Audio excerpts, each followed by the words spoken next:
Hey, in this video I'm going to walk you through 4 steps to hopefully help you increase your chances of landing an international job and getting sponsored, and I'll also show you an example cold outreach message at the end. So my name's Sam Struan, I'm a recruiter and resume writer. I write on LinkedIn a lot and I typically help people land more interviews through resume writing. I've only seen a handful of times individuals land interviews and get sponsored from cold applications.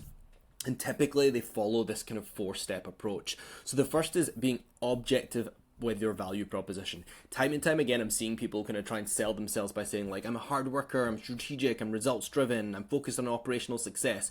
That kind of fluff, right? These kind of traits, that's not what gets people hired or gets people interviews.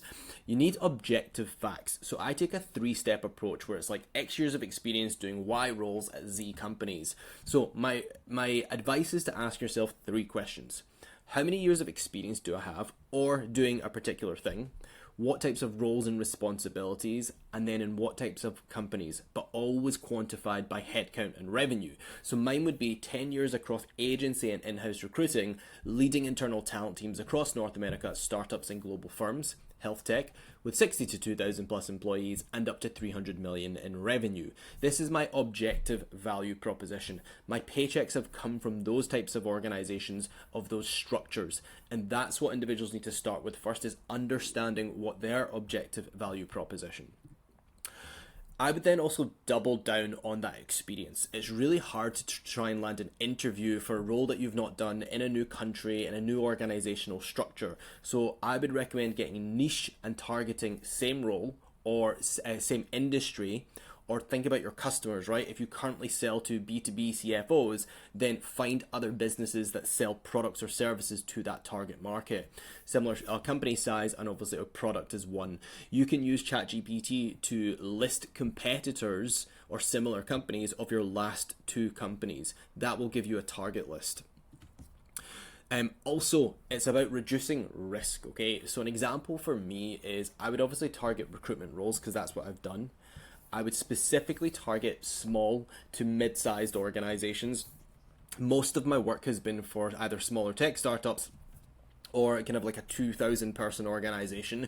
So it doesn't have to be exact, right? But I'm not necessarily going to target a 60, 70,000 person organization because I've not really worked in that organizational structure. So for me, a sweet spot would probably be in the thousands range rather than the tens of thousands. My most recent roles were in healthcare or health tech recruiting. I'm not going to try and pivot to tech. I'm not going to try and pivot to manufacturing. If I'm trying to land sponsorship, I want to be exacting with the type of organization that I'm going for. And again, my highest value is to other healthcare organizations. The other approach is you have to go top down in this example, not bottom up. So I wouldn't target recruiters or hiring managers, and that's not what I would advise if you're trying to land sponsorship. Instead, you want to go top up and target CEOs, founders, people who can actually make decisions around yes or no when it comes to sponsorship. So when I recruited, okay, if I had 20 applicants that were all within the country and qualified, and then I had one person that didn't even have working status, there's basically no chance that I would pursue that international candidate because of the administrative and also financial steps that it takes to bring someone into the country. But you also have to justify that recruit as well. So the only exception to that was if I was told to interview someone, and that happened a lot to me at one of my companies that I worked at, where the CEO didn't really care about borders. He cared about hiring the top 1% or the top 0.1%, and he would go through the steps to bring that talent. And that decision can typically only be made by an executive, because when they make that decision, they know that there's going to be steps. So they don't mind when a recruiter or hiring manager invests time in interviewing a candidate that they have decided they want to interview. So you want to target top up. And then one of the biggest mistakes that I see people make is not knowing what programs that they can come to the country with, right? I get messages all the time about like, how do I do this? I don't know what programs. And even as when I did recruit as well, people wouldn't know. So you have to be the one that does that research and understands what programs are available. You don't need to be an expert, but if you come to the table not knowing anything about what programs, you're putting the onus on other people to do the research and other people to fix that problem for you. So you want to show up as someone who has at least an indication of like, these are the two programs that organizations can go through, and here's what's involved, and here's the cost, and here's the time frame. If you don't have that, you're just another problem to that organization. You're giving them problems to work through. When you show up and you've done your research, you show up as someone who's kind of got their shit together. Okay, this is an example cold outreach message that I would send if I were trying to land sponsorship in another country. And I'm going to break down why this is effective, but I'm going to run through it. So I would obviously target top up. I would say, hi, CEO name. I saw you're expanding your clinical services and hiring more physicians and nurse practitioners. In my last role at Babylon, a global digital health company, I hired 500 physicians in 2 years across virtual and in-person care, reducing appointment wait times to under 72 hours. One strategy that worked well, a direct mail campaign to CCFB certified physicians, including handwritten letters. Fun fact, Lumpy Mail has a 100% open rate. I'm currently based in the UK, but looking to relocate to X country via the ABC sponsorship route. I'd cover my own relocation costs. I know local candidates may be the first choice, but if my background could be useful to company, I'd love to explore a conversation. Okay? This is why a message like this can work. Okay? Number one is you're articulating that you understand the business problem, right? You've done your research. You should have an understanding of what the business does. Then I'm giving a specific result. I said I hired 500 physicians in under 2 years in virtual and in-person care, reducing appointment wait times to under 72 hours. This is a common pain point for virtual care services. So what I've done is I've said, here's your problem, here's how I fixed it in the past.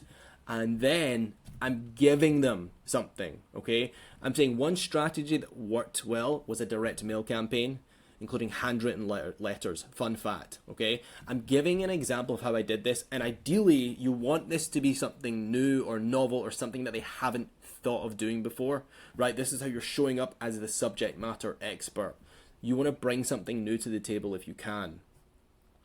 Then clarify where you currently are, what you're looking for, and then, like I said earlier, you need to know what paths are available to you. So ideally you name it, and then if you can relocate independently, this removes a barrier for them, okay? In this current market, to expect relocation costs and sponsorship, and all of that process that comes along with it, if you can take on any of that burden, I reckon that would help.